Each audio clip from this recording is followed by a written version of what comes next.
And a great point. I now recognize the gentlelady from Florida for 5 minutes. Thank you, Mr. Chairman. Mr. Taibbi, I want to ask about journalistic ethics and information sources. The Society of Professional Journalists Code of Ethics asserts that journalists should avoid political activities that can compromise integrity or credibility. Being a Republican witness today certainly casts a cloud over your objectivity. But a deeper concern that I have relates to the ethics of how journalists receive and present certain information. Journalists should avoid accepting spoon-fed, cherry-picked information if it's likely to be slanted, incomplete, or designed to reach a foregone, easily disputed, or invalid conclusion. Would you agree with that? I think it depends. Really? You wouldn't agree that a journalist should avoid spoon-fed, cherry-picked information if it's likely to be slanted, incomplete, or designed to reach a foregone, easily disputed, or invalid conclusion? Congresswoman, I've done probably a dozen stories involving whistleblowers. Every reported story that I've ever done across 3 decades involves sources who have motives. Every time you do a story, you're making a balancing test between the public interest. Reclaiming my time. Thank you very much. Okay. I ask you this because before you became Elon Musk's hand-picked journalist, and pardon the oxymoron, you stated this on Joe Rogan's podcast about being spoon-fed information, and I quote, "I think that's true of any kind of journalism," and you'll see it behind me here. "I think that's true of any kind of journalism. Once you start getting handed things, then you've lost. They have you at that point, and you got to get out of that habit. You just can't cross that line."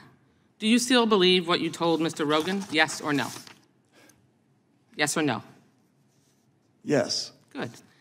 Now, you crossed that line with the Twitter files. No. Elon Musk, it's my time. Please do not interrupt me. Elon Musk spoon-fed you his cherry-picked information, which you must have suspected promotes a slanted viewpoint, or at the very least generates another right-wing conspiracy theory. You violated your own standard, and you appear to have benefited from it. Before the release of the emails in August of last year, you had 661,000 Twitter followers. After the Twitter files, your followers doubled, and now it's 3 times what it was last August.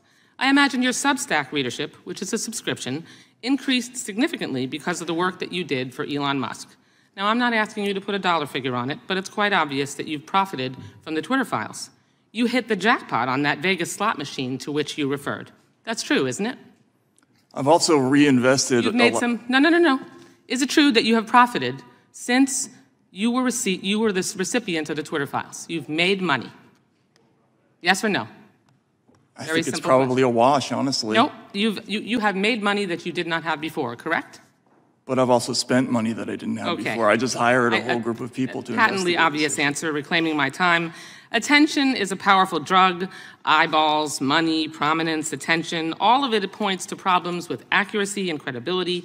And the larger point, which is social media companies are not biased against conservatives, and if anything, they ignored their own policies by allowing Trump and other MAGA extremists to post incessant lies, endangering public safety and even our democracy. Hypocrisy is the hangover of an addiction to attention. Now, I want to point out another alleged finding from the Twitter files. Mr. Schellenberger, you've referenced several times this $3.4 million that the FBI paid to Twitter in 2020 that was referenced in General Counsel Jim Baker's email.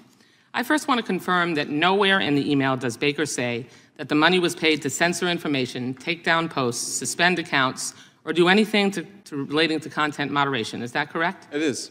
Thank you. But honest reporting would have explained that the $3.4 million was paid to release information, not censor it.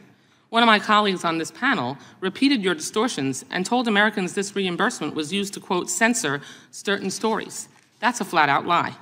Mr. Schellenberger, are you aware of Section 2706 under the Stored Communications Act? It says when social media companies comply with subpoenas, warrants, or court orders, it costs them money, so they get reimbursed. The FBI makes these requests and reimbursements to discover evidence then run relevant to a criminal investigation. Let me repeat that. The FBI makes these requests to help catch the bad guys. That helps keep child predators off social media sites. It helps keep violent criminals off our streets. I support the FBI and our law enforcement agencies. It would be nice if our Republican colleagues did the same and not fabricate explanations for payments that are defined for clear purposes in federal law. My time is just about wrapped up. May I But respond? the truth is that social media companies are unregulated monoliths. They pose danger to individuals. They allow posts that bring harm, and that's the bottom line. That the other side will not tell you. I yield back the balance of my time. Gentleman had no time to yield back, but I will let the gentleman, Mr. Schellenberger, respond. And I would also point out that I did not say what the Mr. FBI Chairman, I paid didn't Twitter ask- for. All I said was they paid Twitter $3.4 million. Mr. Chairman, point of order. I didn't ask Mr. Schellenberger a question. Yeah, but My the witness understanding- wants to respond, and the witness have been invited at our guests, and frankly, they've been attacked by the federal please do government. that. I'm going to let Mr. Schellenberger answer that before recognizing Mr. Bishop. So are you going to do that as we move down the line of questioners? The gentleman has not been recognized. You had your 5 minutes, and frankly, I think that's at the discretion of the chair. Mr. Schellenberger, you can respond briefly. I'll be brief, which is that my understanding from those files is that Twitter had decided not to take that money until recently. So if you read that email, what Stasha, I believe, the person that sent it, is saying is that they started taking money after previously not taking it. And I believe that the reason that they had not taken it earlier was because they did not want that financial conflict clouding their relationship. Mr. Chairman, the money is payment under out federal of order. law so that they can The gentleman recoup from North costs. Carolina, Mr. Bishop, is for- recognized for 5 minutes.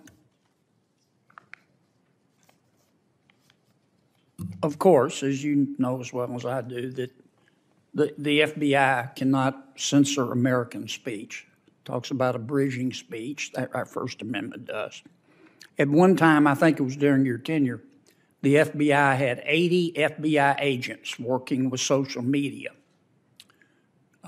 encouraging social media to take down accounts and remove, quote, disinformation and election interference. A district court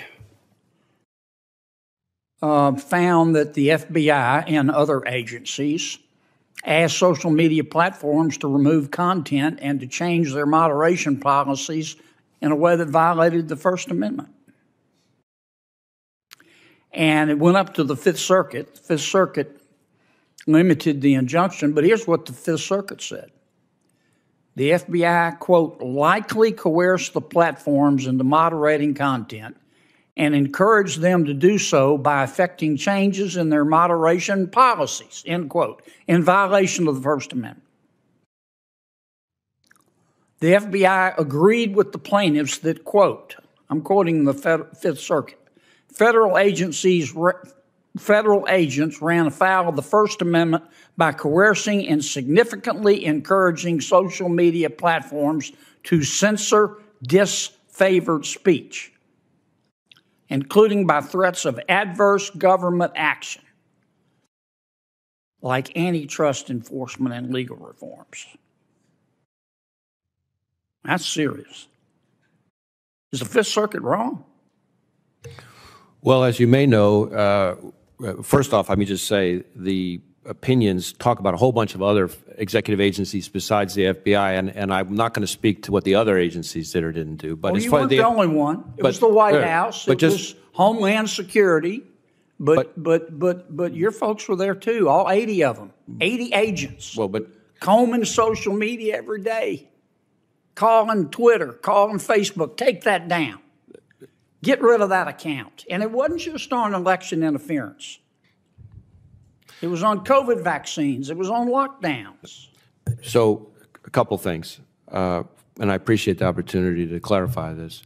So first, on things like COVID vaccines and stuff like that, the FBI had no role in telling anybody to take anything down. In fact, as you may know, the FBI was the only agency back at that time, and the only agency in the entire intelligence community to reach the conclusion to moderate confidence that the origins of the pandemic were most likely a lab leak in China. We were the only agency, so we most certainly were not encouraging anybody to communicate differently on that. Second, even on the topics we did communicate with social media companies about, from everything I've seen, we in fact did not instruct anybody to take that information down. As to the Fifth Circuit's opinion, as you may also know, we actually hotly contest a lot of the findings, and not just the legal conclusions, but the actual factual findings, and the department has sought Supreme Court review, asked them to vacate the injunction. The Supreme Court's not only vacated the injunction, but granted cert, so I probably should leave it at that. Let me stop you a second. I've gone way over. I want to ask you one last question. We had a controversy during the election about Mr. Hunter Biden's laptop. And at that time, you had 80 agents interfacing with social media, doing whatever they were doing.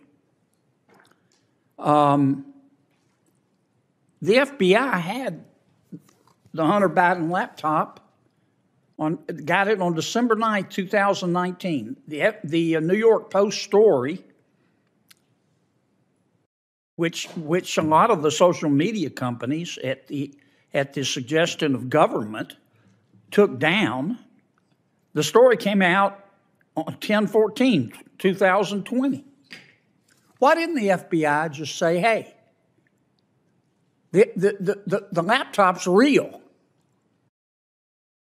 Why didn't you just tell everybody the laptop's real? We're not vouching for what's on it, but it's real. This isn't a fiction. Well, as you might imagine, the FBI cannot, especially in a time like that, be talking about an ongoing investigation. Second, I would tell you that, at least my understanding, is that both the FBI folks involved in the conversations and the Twitter folks involved in the conversations both say that the FBI did not direct Twitter to suppress. But others were story. in government. Well, I can't speak to others in government. Now, that's part of the point that I was trying to make, because the Fifth Circuit's opinion... But you're the FBI. You're not part of the White House and part of Homeland Security. You're not supposed to be political. You see all this controversy going on. Why didn't the FBI say, time out, folks, we're not getting in the middle of this, but the laptop's real? Again, we have to be very careful about what we can say, especially in the middle of an election season, because that's precisely some of the problems that led to my predecessors' negative findings from the Inspector General. Did you hear a gavel? Thank you, Senator I heard Kennedy. a gavel. Thank you, Senator.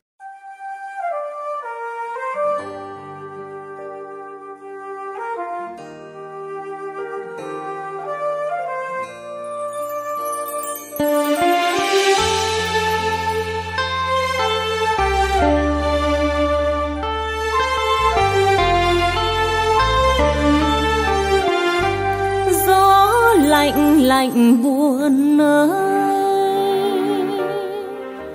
khuya nay anh đi rồi,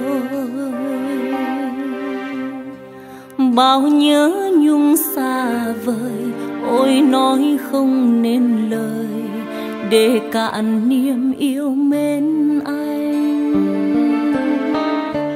Phút gần gũi này thôi,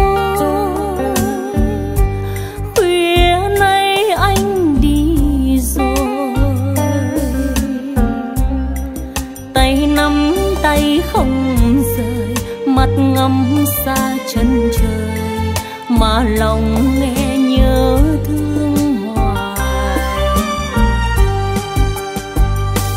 Anh ơi, chớ quên ngày mai đã có em chờ anh, chung xây đẹp ý đời.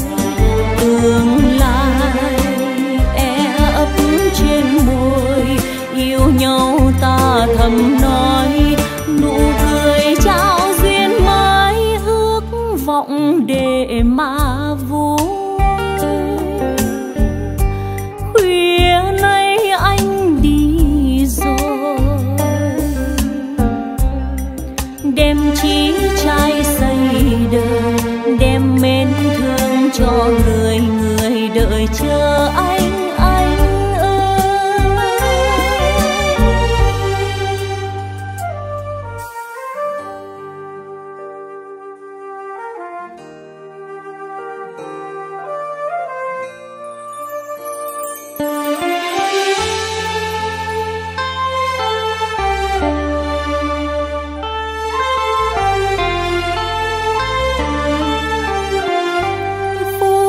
Gần gũi này thôi, khuya nay anh